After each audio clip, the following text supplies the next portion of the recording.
السلام علیکم ورحمۃ اللہ تعالی وبرکاتہ نحمدہ ونصلی ونسلم علی سیدنا و مولانا محمد رسولہ النبی الامین المکین الحنین الکریم الرؤوف الرحیم وعلی آلہ الطیبین الطاہرین وصحبہ الکرام المتقین المخلصین وجمیع الاولیاء والصالحین وعلینا معهم اجمعین اما بعد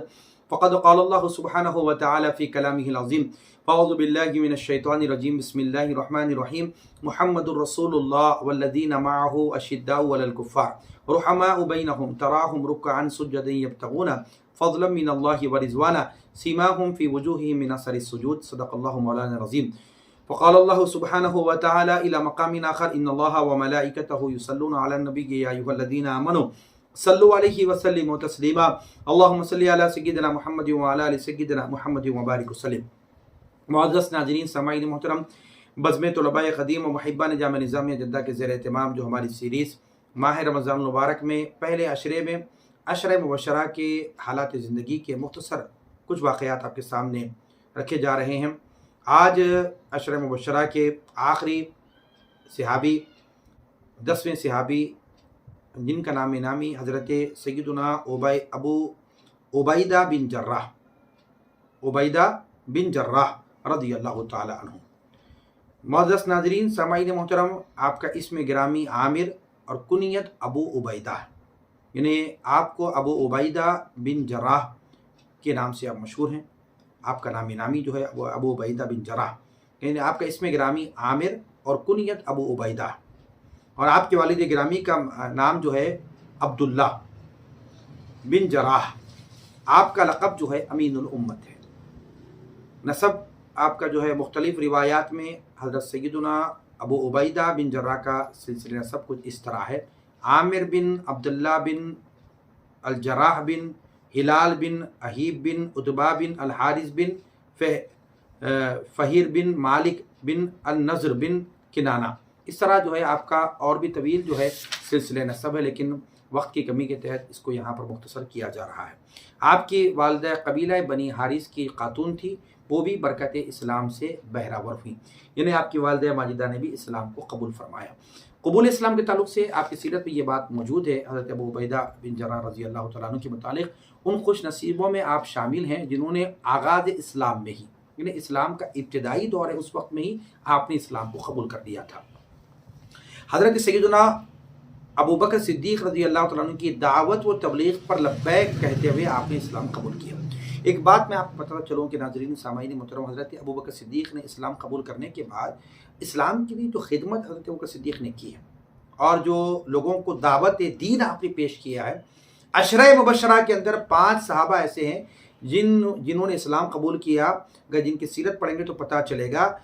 ابو عبیدہ بن جراح کے ساتھ اور 4 صحابہ جن کا میں نے تذکرہ کیا، انہوں نے جو اسلام قبول کیا، یہ حضرت ابو بکر صدیق رضی اللہ تعالیٰ کی دعوت و تبلیغ پر انہوں نے لبیک کہتے ہوئے اسلام کو قبول کیا، یعنی حضرت ابو بکر صدیق کی بڑی خدمت رہی دین کے لیے۔ حضرت سیدنا ابو عبیدہ بن جراح ان 8 شخصیتوں میں کے بعد اسلام لایا، یعنی آپ اسلام قبول کرنے والے میں جو ہے نا 8 شخصیتوں کے بعد جو ہے آپ نے اسلام کو قبول کیا۔ اور ایک روایت میں کہ حضرت عثمان بن غفان و عبیدہ بن حارث و عبد الرحمن بن عوف و ابو سلمہ، اور اسی طرح جو ہے ابو عبیدہ بن جراح ایک ہی روز ایک ہی وقت میں آئے اور حضور اکرم سرور دو عالم کے خدمت میں حاضر ہو کر اسلام کو قبول فرمایا۔ یہ کون کون؟ حضرت عثمان بن غفان و عبیدہ بن حارث و عبد الرحمن بن عوف و ابو سلمہ۔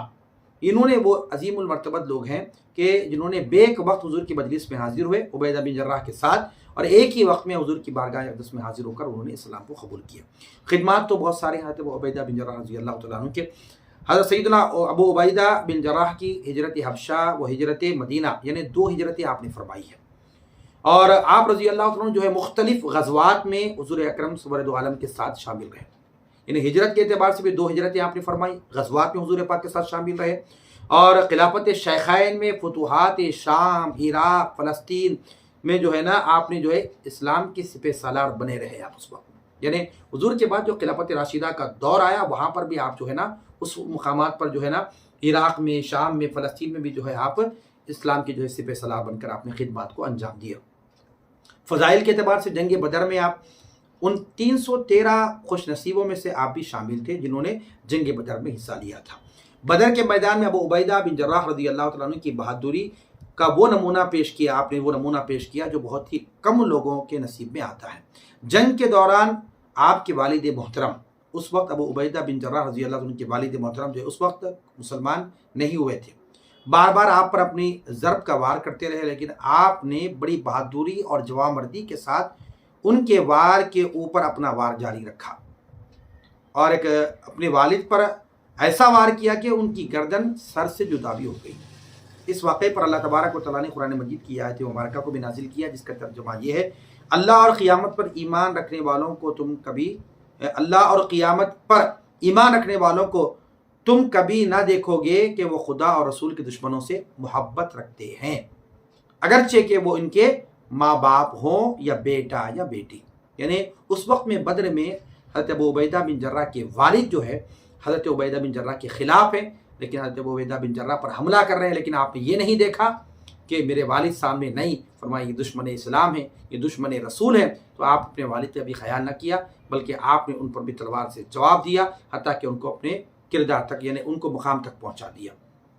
معزز ناظرین، تو آپ کی جو ہے نا یعنی شان میں اس واقعے پر جو ہے اللہ تبارک و تعالیٰ نے یہ آیت مبارکہ کو نازل فرمایا۔ اسی طرح حضرت ابو عبیدہ بن جراح رضی اللہ تعالیٰ عنہ کے متعلق جو ہے حضرت عمر فاروق رضی اللہ تعالیٰ عنہ نے جب حضرت سیدنا ابو عبیدہ بن جراح کو حضرت سیدنا خالد بن ولید کی جگہ عساکر شام کا سپہ سالار بنایا، تو سیدنا خالد بن ولید نے اس تقریر پر آپ کی نسبت فرمایا تھا کہ لوگوں، تم پر اس امت کے امین کو حاکم بنایا گیا۔ اور سیدنا انس بن مالک فرماتے ہیں رسول اکرم نے ارشاد فرمایا: لکل امت امین وامین ہذہ الامت ابو عبیدہ بن الجراح۔ سرکار نے فرمایا ابو عبیدہ بن الجراح، آقا نے فرمایا کہ ہر امت کے لیے ایک امین ہوتا ہے، اور اس امت میں امین ابو عبیدہ بن جراح ہے فرمایا۔ اور حضور پاک علیہ السلام نے ہجرت فرمائی تو مکہ المکرمہ سے مدینہ پاک تشریف لے گئے، اور مہاجرین جو صحابہ تھی مکہ المکرمہ سے ہجرت کر کے مدینہ پاک تشریف لائے، تو حضور پاک علیہ السلام نے ان کو انصار صحابہ سے بھائی بھائی بنا دیا۔ تو حضرت ابو عبیدہ بن جراح رضی اللہ تعالیٰ عنہ کو آقا علیہ السلام نے سیدنا ابو طلحہ کو کھڑا کر کے فرمایا: اے ابو طلحہ، یہ تمہارے بھائی ہیں۔ تو جب ہجرت جو نا مدینہ جب ہوئی، تو اس وقت میں ہجرت مکہ کے بعد جب صحابہ کرام مدینہ تشریف لے گئے، تو اس وقت آقا علیہ السلام نے ابو عبیدہ بن جراح کو حضرت ابو طلحہ کا بھائی بنایا۔ اور اسی طرح بی بی عائشہ صدیقہ رضی اللہ تعالیٰ عنہ سے روایت ہے کہ فرماتے ہیں میں نے ایک بار نبی کریم سے عرض کیا حضور کو سب سے زیادہ پیارا کون ہے؟ تو آقا نے فرمایا ابو بکر۔ پھر پوچھا کون؟ فرمایا عمر۔ پھر پوچھا کون؟ فرمایا ابو عبیدہ فرمایا۔ تو آقا علیہ السلام نے تیسرے شخص کا جو نام لیا وہ حضرت ابو عبیدہ بن جراح رضی اللہ تعالیٰ عنہ کا ہے۔ آئیے ناظرین سامعین، زہد و تقوی کے تعلق سے واپس بات بیان کرتے چلو۔ حضرت سیدنا ابو عبیدہ بن جراح رضی اللہ تعالیٰ عنہ میں حد درجہ خوف الہی کا غلبہ تھا، طبیعت میں کمال زہد اور تواضع تھی۔